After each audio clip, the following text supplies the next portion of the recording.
Sahabat tani, kepengen nggak Anda bisa tahu seberapa besar kandungan N, P, dan juga K pada tanah pertanian Anda? Dan kepengen juga nggak Anda pemupukan yang Anda berikan pada tanaman bisa lebih hemat dan juga lebih presisi? Maka kalau kepengen, artinya Anda wajib tonton video ini sampai selesai karena kita bakalan bahas 4 cara mengetahui besaran kandungan NPK pada tanah lengkap dengan alat pengukurannya. Jadi pastikan Anda tonton sampai habis ya. Insya Allah bermanfaat, maka mari kita intro terlebih dahulu. BEM!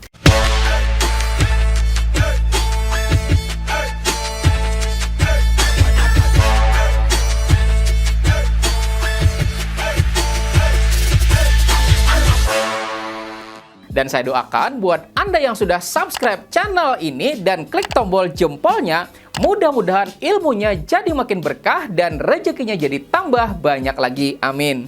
Sahabat tani, tanah merupakan media tanam. Tanah juga merupakan tempat tanaman kita untuk tumbuh. Maka dengan memastikan tanah pertanian kita memiliki kesuburan yang baik, maka pasti tanaman yang tumbuh di atasnya juga pasti bakalan lebih maksimal lagi pertumbuhannya. Dan buat mengetahui tingkat kesuburan tersebut, terutama seberapa besarkah kandungan N, P, dan juga K pada tanah pertanian, ternyata ada 4 cara buat kita dalam mengetahuinya. Dan mari kita bahas satu persatu.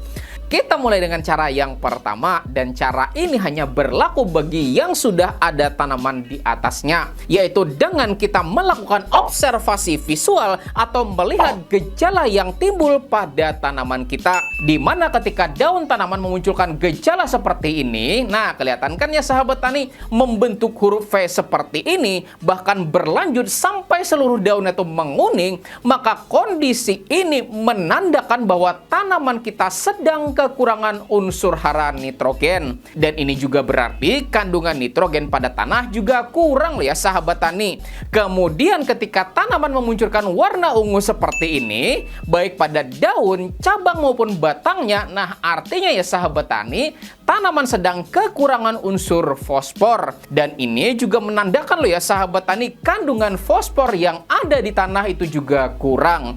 Sedangkan ketika daun tanaman menunjukkan bentuk segitiga ke atas, nah kayak huruf P terbalik loh ya sahabat tani, artinya tanaman sedang kekurangan unsur hara kalium, yang menandakan juga bahwa ketersediaan unsur kalium pada tanah juga kurang. Maka dengan kita melihat bagaimana gejala yang timbul pada tanaman kita, maka kita bakalan tahu bagaimana kandungan unsur nitrogen, fosfor, dan juga kalium yang ada pada tanah pertanian kita. Nah, cara pertama ini ya sahabat tani adalah cara yang paling murah dan juga paling mudah dilakukan. Tetapi memang mesti ada tanamannya terlebih dahulu ya sahabat tani, sehingga lebih cocok untuk aplikasi pemupukan susulan aja dan tidak bisa untuk pemupukan dasaran, oke? Kemudian cara yang kedua, untuk mengetahui kandungan NPK tanah, maka kita bisa gunakan namanya soil test kit seperti ini. Nah, seperti ini bentuknya ya sahabat tani. Dan soil test kit yang saya pegang ini namanya adalah PUTS atau perangkat uji tanah sawah. Dan cara kerja dari perangkat uji tanah sawah ini yaitu dengan kita menuangkan cairan bereaksi pengujian, baik pengujian untuk nitrogen, fosfor, dan juga kalium pada sampel tanah yang mau kita uji.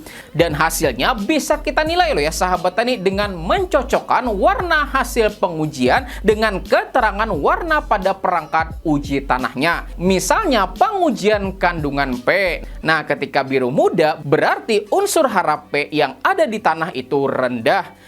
Kalau sedikit lebih biru artinya sedang, dan ketika biru tebal, nah artinya kandungan unsur P pada tanah pertanian sudah bisa dikategorikan tinggi. Dan begitu juga dengan pengujian kandungan K atau kalium juga sama ya sahabat tani, yaitu dengan membandingkan atau mencocokkan hasil pengujian sampelnya dengan yang ada pada keterangannya. Dimana ketika dihasilkan warna oranye tua, artinya kandungan K atau kalium pada tanah itu rendah. Kemudian ketika oranye muda, nah berarti sedang loh ya sahabat tani. Dan ketika warnanya kuning, berarti kandungan K atau kalium pada tanah bisa dikategorikan sudah tinggi ya sahabat tani. Nah, lalu ya sahabat tani, kelebihan kita menggunakan perangkat uji tanah ini dibandingkan kita menggunakan metode dengan melihat gejala defisiensi atau kekurangan unsur hara pada tanaman. Nah, kalau gejala defisiensi unsur hara itu kan kita mesti ada tanamannya dulu ya sahabat tani. Baru kita bakalan tahu apakah tanaman kita sedang kekurangan nitrogen, fosfor kah, atau kalium ya sahabat tani. Yang secara otomatis bakalan menggambarkan bagaimana kandungan unsur hara tersebut pada tanah pertanian. Sementara kalau kita pakai perangkat uji tanah sawah yang seperti ini ya sahabat tani, nah kita dapat melakukan pengujian walaupun memang belum ada tanamannya. Artinya bisa dipakai buat rekomendasi pupuk dasaran ya sahabat tani, dan juga rekomendasi untuk pupuk susulan. Tetapi memang ya sahabat tani juga ada kekurangannya loh ya sahabat tani, yaitu terletak pada larutannya. Nah, dan dari pengalaman saya sahabat tani, pertama, larutannya itu kalau lama nggak kepake, nah bisa expired loh ya sahabat tani. Dan yang kedua, kalau keseringan dipakai, ya jadi bakalan cepet habis loh ya sahabat tani. Lah misalnya gitu kan, kalau kita dalam sekali pengukuran itu ada 5 sampel pengukuran yang mesti kita uji gitu kan, ya berarti udah 5 kali kita nuangin cairannya gitu ya sahabat tani. Ya otomatis sudah 5 kuota udah keluar gitu ya sahabat tani. Kemudian misalnya ada lagi pengukuran lanjutan gitu kan, saat tanaman kita berada pada usia tertentu, ya keluar lagi gitu kan. Ya pada akhirnya kalau sering banget dipakai, maka larutannya tersebut pasti bakalan cepat habisnya juga. Sedangkan kalau kita mau beli kembali larutannya, nah cek aja ya sahabat tani di Shopee apa Tokopedia, harganya bahkan sampai 70-80% dari harga barunya gitu ya sahabat tani. Artinya kalau Anda mau menggunakan alat uji tanah yang seperti ini, pastikan dulu titik sampel yang mau Anda lakukan pengujian adalah betul titik yang benar-benar sudah matang, dan hindarin banget salah titik ya sahabat tani, karena pasti bakalan ngulang lagi. Dan setiap pengulangan maka ada larutan yang bakal kita keluarin, dan setiap yang kita keluarkan itu ada nilai ekonomis yang juga ikut kita keluarkan. Oke? Nah, selanjutnya selain kita menggunakan perangkat uji tanah, nah kita juga bisa menggunakan alat uji tanah menggunakan sistem sensor yang seperti ini ya sahabat tani. Nah, yang seperti ini tuh alatnya namanya Jinawi ya sahabat tani, dan alat ini menggunakan sensor buat mendeteksi kandungan unsur hara yang ada di tanah. Dan ketika sensor ini kita tancepin pada tanah, maka displaynya bakalan menunjukkan berapa ppm kandungan unsur hara yang ada di tanah ya sahabat tani. Dan contoh seperti ini ya sahabat tani. Nah, keluar angka 43 ppm untuk nitrogen, 61 ppm untuk P atau fosfornya, dan 123 ppm untuk kaliumnya. Nah, gampang banget kan? Dan bukan cuma itu aja loh, karena alat ini juga punya beberapa sensor, yang salah satunya adalah sensor untuk pH. Maka langsung sekalian ya sahabat tani, ketika kita tancapkan, maka selain kita dapat mengukur berapa kandungan N, P, dan juga K yang ada pada tanah kita, kita juga bisa langsung mengetahui berapa pH atau tingkat keasaman tanah pertanian kita tanpa perlu menggunakan pH meter peluru seperti ini lagi ya sahabat tani. Dan contoh pada pengukuran tadi, nah langsung kebaca loh ya sahabat tani ya kan, pH-nya berapa?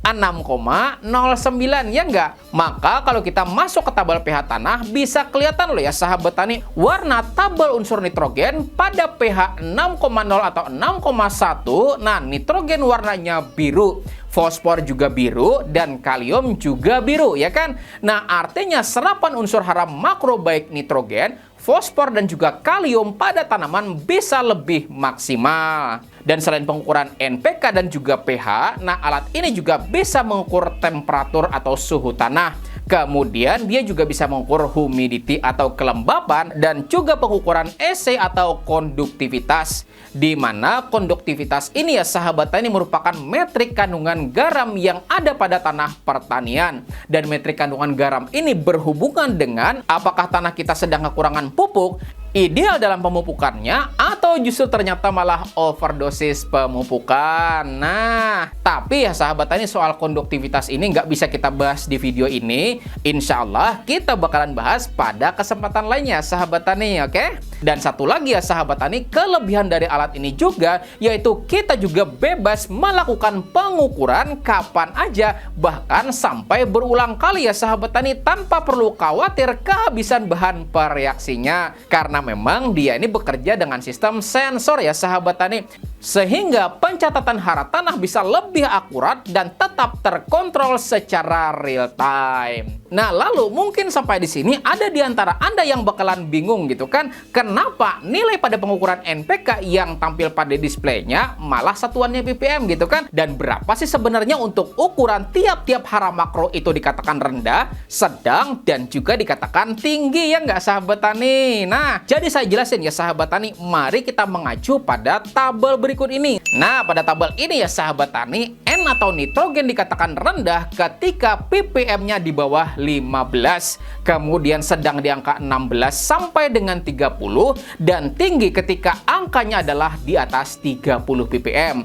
Kemudian untuk P atau fosfor di bawah 25 itu dikatakan rendah, 26 sampai dengan 50 ppm dikatakan sedang, dan di atas 50 ppm maka termasuk kategori tinggi. Sementara untuk kalium ketika hasil pengukurannya adalah di bawah 60, nah ini berarti rendah ya sahabat tani.